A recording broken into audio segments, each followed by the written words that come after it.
बिहार में एक बार फिर नीतीश कुमार की सरकार बनने के बाद शपथ ग्रहण के बाद मंत्रियों को विभाग बांट दिए गए हैं।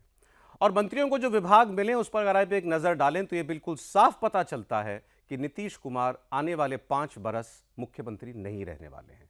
मतलब इन 5 वर्षों में नीतीश कुमार का हटना और उनकी जगह किसी और का मुख्यमंत्री बनना तय है। नीतीश कुमार एक टेम्पररी मुख्यमंत्री दिखाई देने लगे हैं और इसकी सबसे बड़ी वजह यह है कि 20 वर्षों में पहली बार नीतीश कुमार ने गृह मंत्रालय अपने पास नहीं रखा। उन्होंने बीजेपी की तरफ से उप मुख्यमंत्री बनाए गए सम्राट चौधरी को इस बार गृह विभाग सौंप दिया है। नीतीश कुमार ने, जैसा मैंने आपको बताया, हमेशा गृह विभाग अपने पास रखा है, कभी किसी सहयोगी के साथ इस विभाग को शेयर नहीं किया। और यह विभाग उन सम्राट चौधरी को दिया गया है जिनके बारे में यह सर्वविदित है कि भारतीय जनता पार्टी के भविष्य के नेता बिहार में वही हैं।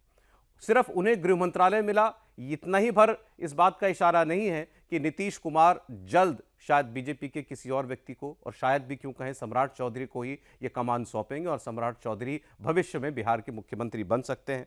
आप अगर और पोर्टफोलियो पर नजर डालें तो गृह विभाग सम्राट चौधरी के पास है।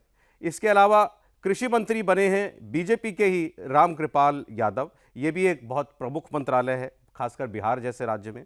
इनके अलावा डिप्टी सीएम विजय कुमार सिन्हा के पास भूमि और राजस्व, इसके साथ साथ खान विभाग भी उनके पास है।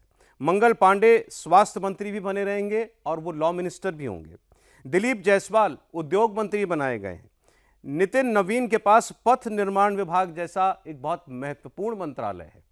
और इसके साथ साथ नगर विकास और आवास विभाग, ये दोनों ही बहुत बड़े और महत्वपूर्ण विभाग हैं। ये दोनों नितिन नवीन बीजेपी के पास होंगे। मैंने आपको बताया रामगोपाल यादव कृषि मंत्री होंगे और इनके अलावा संजय टाइगर को श्रम संसाधन का मंत्री बनाया गया है।